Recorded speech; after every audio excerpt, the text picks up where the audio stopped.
Ceci est un livre audio autogénéré par Google. Religion et spiritualité. Dirigé par Richard Moreau, professeur émérite à l'Université de Paris 12. Et André Thèse, professeur émérite à l'Université de Louvain. La collection Religions et spiritualité rassemble divers types d'ouvrages.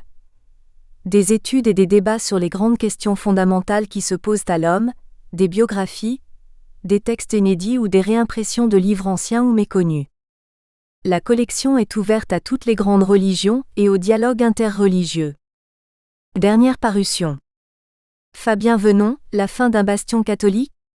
Les paroisses de Montréal en crise, 2012. Philippe Bessia, Les reliques de la Passion du Christ, 2012. Mathieu Rouille d'Orfeuille, Histoire liturgique du XXe siècle, 2012.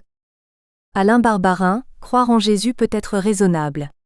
Et si de nombreux événements bibliques s'étaient déroulés autrement, 2012. Jean Froidure, De Jésus à Constantin. Comment le christianisme est devenu une religion, 2012.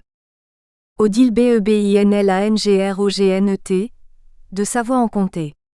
Saint-Pierre de Tarentaise, 2012. Philippe Bessia, Le Rosaire. Une grande prière de la spiritualité catholique, 2011. Bernard Félix, Rencontre avec Jésus, 2011. André Thèse, Regard sur la foi à l'écoute de la science, 2011.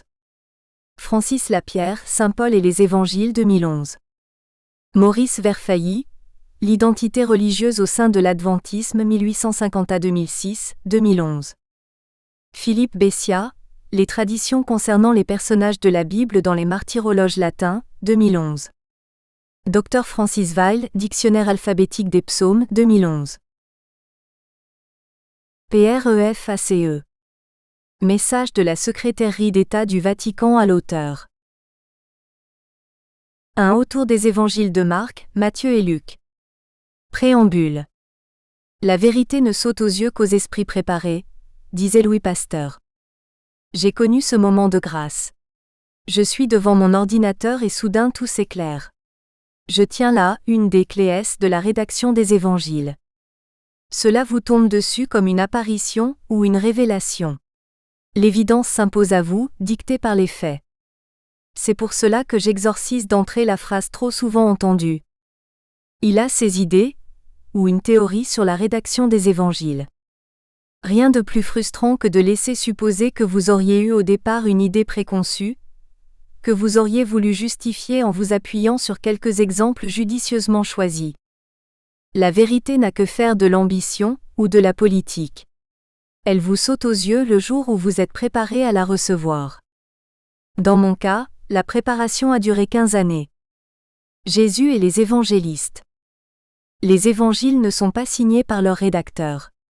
Vers le milieu du IIe siècle, se dégagent 4 textes que l'Église va dire canoniques. Les évangiles selon Matthieu, Marc, Luc et Jean. Selon, kata en grec, veut dire issu d'eux dérivant ou tombé d'eux comme un fruit tombe d'un arbre. Mais le fruit ne dit rien de l'arbre et encore moins la tranche de fruit, les textes du dimanche ne disent-ils rien du ou des rédacteuresses. Sans information plus précise qu'une lettre de l'évêque Papia datée de 130 environ, indiquant que le premier évangile a été écrit par Matthieu dans la langue des Juifs, puis chacun a traduit et interprété, c'est le même mot en grec, comme il le pouvait, les spécialistes ont scruté l'Ancien Testament à la recherche d'indices. Dans le livre du prophète Jérémie, ch. 36, ils trouvèrent les circonstances de la rédaction d'un document commençant ainsi. En la 4e année du roi Joachim, la parole que voici s'adressa à Jérémie de la part du Seigneur, procure-toi un rouleau, et écris dedans toutes les paroles que je t'ai adressées depuis le jour où j'ai commencé à te parler. Joachim, roi de Juda, 609 598, fut un monarque détesté par son peuple parce qu'obligé de lever un impôt de 100 talents d'argent et un talent d'or pour se libérer du pharaon Nécho qui l'avait fait prisonnier. Dédaignant son prophète lui conseillant de rester fidèle à Nabuchodonosor roi de Babylone, qui vient de prendre Jérusalem, il brûle avec mépris le document feuille à feuille. Reprenant la même formule, « Procure-toi un autre rouleau », Dieu demandera au prophète de réécrire le texte et de l'adresser cette fois-ci aux Juifs déportés à Babylone.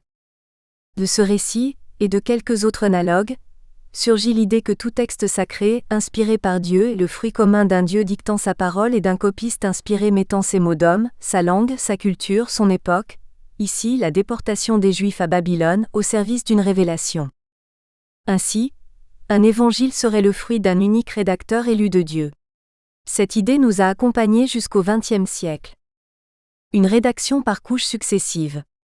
L'idée que nos évangiles pourraient dériver d'un noyau sémitique commun, rédigé par Matthieu le publicain, puis complété par des traditions locales transmises dans d'autres langues, le grec notamment, langue véhiculaire de l'époque, au profit d'autres peuples, n'a pas encore les faveurs de l'enseignement officiel bien qu'elle ne soit pas en contradiction avec la lettre de Papias. Mais, répondent les spécialistes, nous ne connaissons les évangiles qu'à travers des manuscrits ou des fragments rédigés en grec.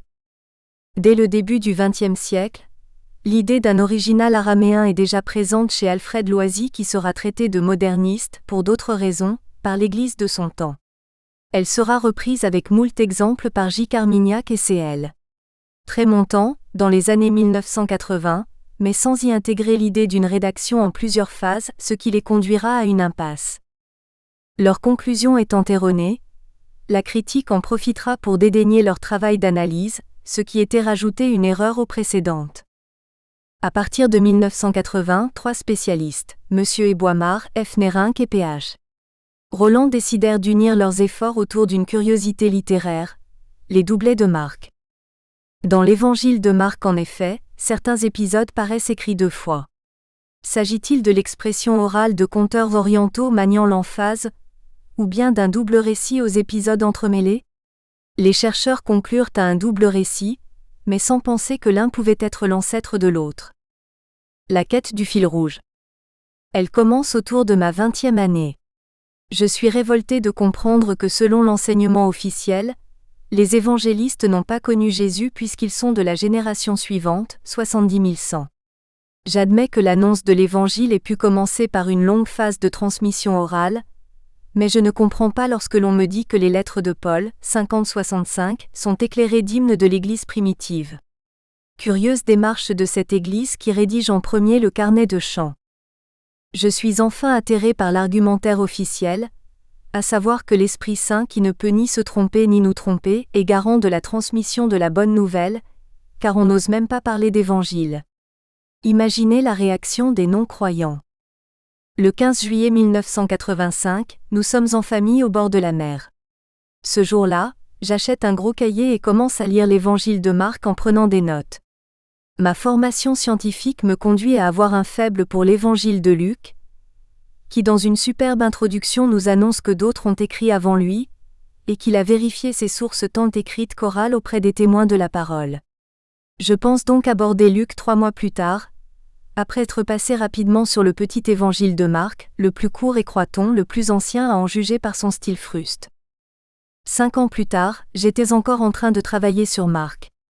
Que s'est-il donc passé?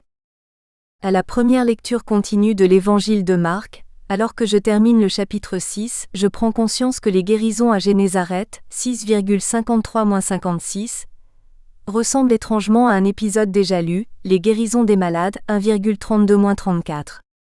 Sans le savoir, je venais d'expérimenter la consistance des doublets de Marc. Ce fut le prélude à d'incessants allers-retours qui aboutirent à la mise en évidence de toute une série de binômes, constitués d'un paragraphe complété par un sosie redisant la même chose.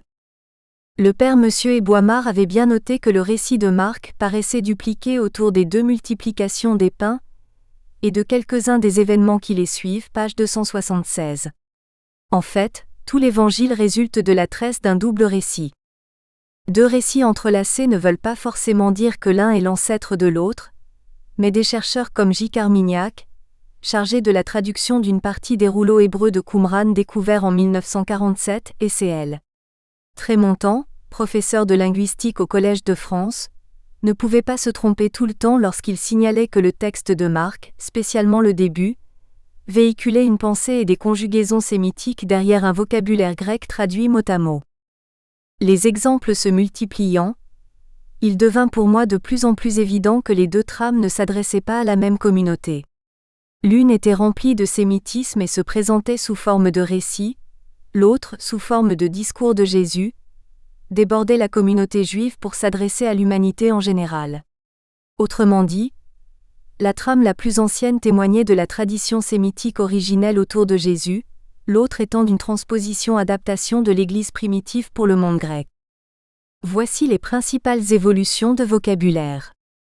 Un peu embarrassé par ces trouvailles dont je ne trouvais aucun équivalent dans la littérature spécialisée, j'envoyais, comme une bouteille à la mer, une collection de binômes au père Monsieur E. Boimard à l'école biblique et archéologique française de Jérusalem. Sa réponse, moins de 15 jours plus tard, combla mes vœux.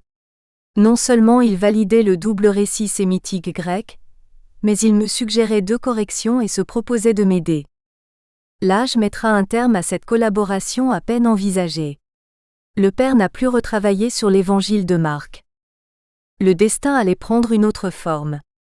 Nous sommes en 1999 quand Guy Ronde-Pierre, alors responsable du groupe des diacres du diocèse de Nanterre, me demande de préparer une intervention sur le thème « Mission de Jésus et mission diaconale ». Il commente ainsi « Ta recherche sur les évangiles ne m'intéresse pas parce que les spécialistes eux-mêmes ne sont pas d'accord entre eux. Mais puisque tu connais bien l'évangile de Marc, dresse-nous un portrait de la mission de Jésus. » Je lui fais remarquer que mon portrait de Jésus sera double, parce que le Jésus sémitique et le Jésus grec ne sont pas identiques. Cela ne le choque pas. Tout en travaillant cette intervention, une chose devient de plus en plus évidente. Si je veux éviter que mes confrères diacres ne tombent dans le fameux piège, celui-ci a ses idées sur les évangiles, il faut qu'ils rentrent directement dans le texte, parce que le texte est de Marc l'évangéliste et non de moi. Je décide donc de remettre à chacun le texte de la Passion, chapitre 14,1-16,8, précédé du chapitre 13 décrivant la fin des temps et dont je pense qu'il servit un temps d'introduction au récit de la Passion, au moins dans l'évangile de Marc. Dans cette section 13-16 en effet, les alternances sémitiques grecques sont selon moi, particulièrement bien visibles. Sur l'écran de l'ordinateur, j'aligne donc à gauche le texte que je crois sémitique en l'imprimant en caractères droits de couleur rouge. Le texte grec, perçu comme plus tardif, est décalé vers la droite, c'est une addition. Il est rendu en caractères italiques, de couleur bleue. En faisant défiler lentement sur l'écran la succession des paragraphes rouge, bleu, rouge. Afin d'en contrôler les limites, je tombe en arrêt sur une évidence. Le dernier verset d'un paragraphe rouge A possède un frère jumeau, le dernier verset du paragraphe bleu qui le suit A, comme le montre l'exemple suivant. De ses élus, ni le Fils, rajouté par Marc au texte primitif. Tableau 1, exemple de doublé sémitique grec. Le chapitre 13 de Marc est un récit apocalyptique juif décrivant l'abomination de la désolation à la fin des temps, 13,14.